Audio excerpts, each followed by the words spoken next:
Welcome to Thoughts on the Market. I'm Michelle Weaver, Morgan Stanley's U.S. Thematic and Equity Strategist. And I'm Ariana Salvatore, U.S. Public Policy Strategist. Yesterday, all eyes were on President Trump's announcement about sweeping global tariffs. Today, we want to dig deeper into the details of the new executive order and how companies can counteract negative impacts from tariffs at the micro level. It's Thursday, April 3rd at 10 a.m. in New York.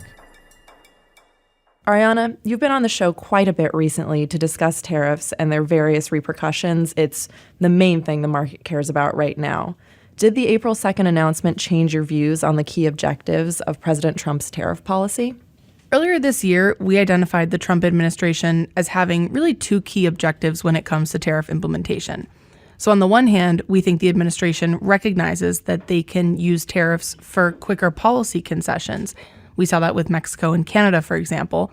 But on the other hand, the administration also has signaled an intent to use tariffs as a means to more significantly de-risk in key strategic industries and engage in a broader-based supply chain realignment globally. So what we saw yesterday was effectively, in our view, a mix of both. It didn't change our expectations for how the administration would approach this date for the overall trade review. President Trump, in advance of yesterday, signaled that he wanted to retool the global trading order based on this premise of reciprocity. And I think yesterday was really just an indication that they're, in fact, stepping in that direction. How do you think trade relationships will unfold for the rest of the year and beyond? I mean, we do see an opening for bilateral talks. One of our key questions heading into April 2nd was whether or not this would be, in fact, a clearing event for trade policy one way or another. So converting trade policy uncertainty from more of a variable into a constant. As you know, of course, Michelle, it's really that uncertainty that's been weighing on markets. I think what we learned yesterday is that these rates are by no means final, and the uncertainty component isn't going away anytime soon as we start to engage in these bilateral discussions. So, to put a finer point on it, we really are watching for two things from here. First, countries' reaction function. If our trading partners retaliate, that will indicate how high these tariff rates can go. Treasury Secretary Bessent said yesterday that the tariff rates imposed are meant to be caps, so going lower in scope, and that's in line with our view that the April 2nd rates would represent a maximalist starting point. But of course, these rates could potentially have room to go higher if our trading partners announce retaliatory measures. The second thing we're looking for is any potential clues on how quickly these talks can come together. Commerce Secretary Lutnick said the U.S. is already talking with trading partners, and even ahead of this April 2nd announcement, some countries in certain blocs like the EU, Brazil, and India, according to background reporting, have been offering concessions to really kick off that negotiation process. But we also know that managing multiple bilateral negotiations at the same time will be challenging. So I think you can expect to see at least a good portion of these tariffs actually come into effect on the scheduled dates, April 5th and later April 9th. And how about non-tariff barriers in addition to the announced tariffs? So this was frankly a large part of the administration's rationale for levying these tariffs. If you recall, Trump said that they were looking at three things: the country's VAT, its reciprocal tariff rate on a product level, and this category that you mentioned of unfair trade practices. And those were all inputs to the overall country rate. So I think what we've seen so far indicates that that third component is actually the most fungible one, and it's really important to the administration. So I think it's going to be a critical part of the negotiations from here. But we also know that certain non-tariff barriers can be easier to remove than others. And in many cases, they're actually slower moving than just lowering the tariff rates. For example, Trump has cited burdensome regulation in certain sectors like EU food and agriculture. And then in other geographies, he's talked about cumbersome environmental regulations. I think negotiations on those topics are going to be slow moving because in many cases, you're going to need to involve multiple regulatory agencies, and getting them to sync up as well as syncing up with the US's regulatory agencies will be a challenging and probably long process. So I think where that leaves us is with uneven tariff implementation on a country and product level over the next 3 to 6 months, or even further out than that as these negotiations progress on different tracks.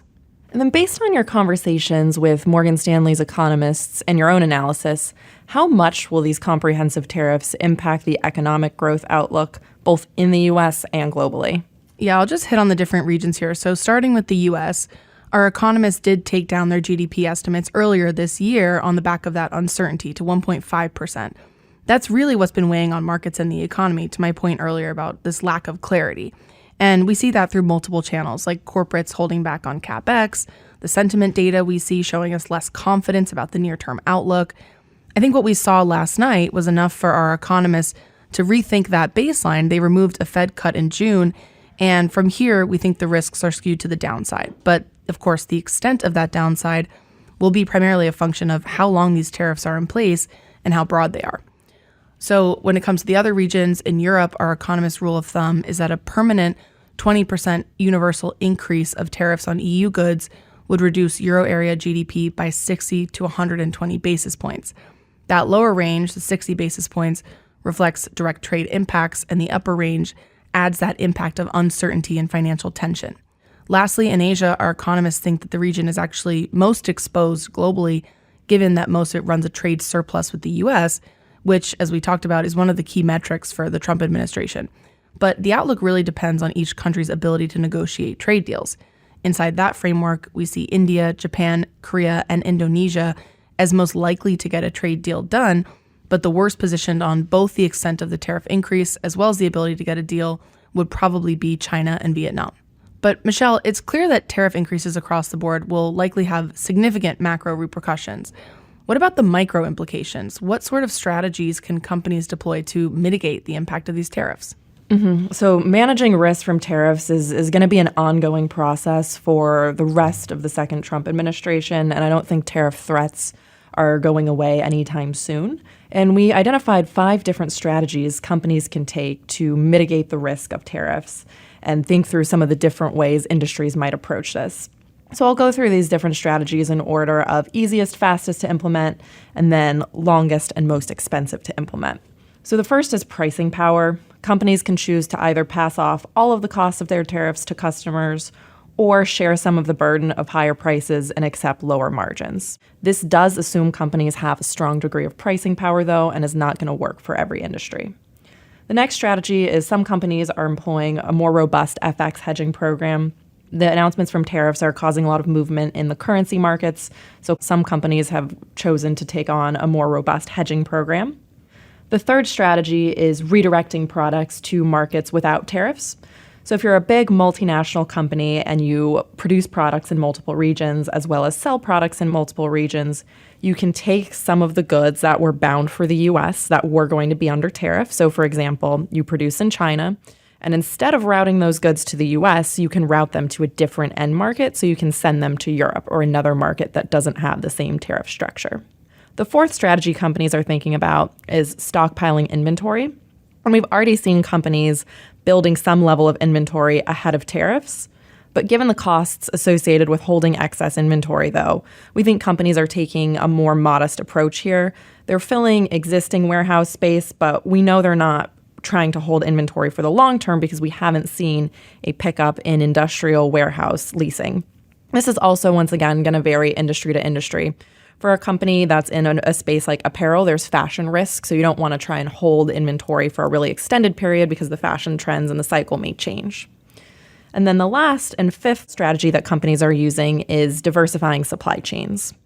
And we saw under the first Trump administration, those tariffs did catalyze a reorganization of supply chains. And you can think about reorganizing your supply chains under a few different strategies. So there's China plus one, nearshoring, and reshoring. Under China plus one, you can move factories from China to other nearby locations with low-cost labor. We saw this during the last tariff regime, and you saw some movement from China to other locations in Southeast Asia like Vietnam. Then there's also a nearshoring strategy, and we saw some companies move production to Mexico. This strategy does bring production closer to sources of end demand. It offers some more insulation from supply chain malfunctions. During the tariffs that were announced yesterday, we did still see some carve-outs for USMCA products, so I wouldn't be surprised if companies continue to do this. And then the last option for reorganizing your supply chains is a full reshoring strategy and bringing production back to the United States. This is expensive, but it does locate production close to your end consumers. How are U.S. and foreign companies talking about these strategies, and how confident are management teams in being able to actually implement them? So we're seeing different industries talk about different strategies, but if I zoom out and think about this overall, the number one way companies are thinking about mitigating tariff risk is through diversifying supply chains. But you do need some more degree of tariff certainty before companies are going to execute on this. There is policy risk where if policy changes, you don't want to say, okay, I'm going to bring a bunch of production to Mexico and then be concerned that the tariff regime is going to change there, and then you'll have spent a lot of money to reorganize your supply chain, but still be under tariffs. And then the other strategy companies are talking about most is pricing power. This is the easiest to implement. It costs virtually nothing to implement. We're seeing a lot of discussion around that, and I think that's the lever companies are going to pull first. Which strategies you mentioned are particularly relevant and applicable to specific sectors and industries? So I think for capital goods, they have a strong degree of pricing power. I think they're going to be able to take price. They are impacted by these tariffs, but fairly constructive around their ability to mitigate the impact. Another pocket of the market that's especially exposed here is consumer goods. They don't have as big of a pricing power lever to pull. I think they're going to try to do that to the extent they can, but their ability to mitigate is a little tougher. And then we saw energy companies talking about redirecting products. They're dealing in global commodities, so that should be a fairly achievable thing for them to implement. And then finally, Ariana, what key catalysts and announcements are you watching for next, both from the U.S. and from other countries? Well, it's important to remember that the tariffs we got yesterday are actually country level. For the moment, Trump has exempted certain sectors, including pharmaceuticals and semiconductors. But the administration has also said that they're conducting Section 232 reports to prepare tariffs on those products later on. We don't know exactly when that will conclude, but typically Section 232 studies take about 6 to 8 months and 270 days on the long end. Similarly, we have an upcoming deadline of May 3rd for the administration to also scope in non-USMCA compliant auto parts, and June 24th is the deadline to establish the process to tariff non-US content inside of that USMCA compliant auto parts bucket. Trump also mentioned a 25% tariff on countries purchasing Venezuelan oil. That wasn't part of the announcements yesterday, so we might hear something on that too. We just don't know exactly when. Ariana, thank you for taking the time to talk. And thanks for listening. If you enjoy Thoughts on the Market, please leave us a review wherever you listen to the show and share the podcast with a friend or colleague today. The preceding content is informational only and based on information available when created. It is not an offer or solicitation, nor is it tax or legal advice. It does not consider your financial circumstances and objectives and may not be suitable for you.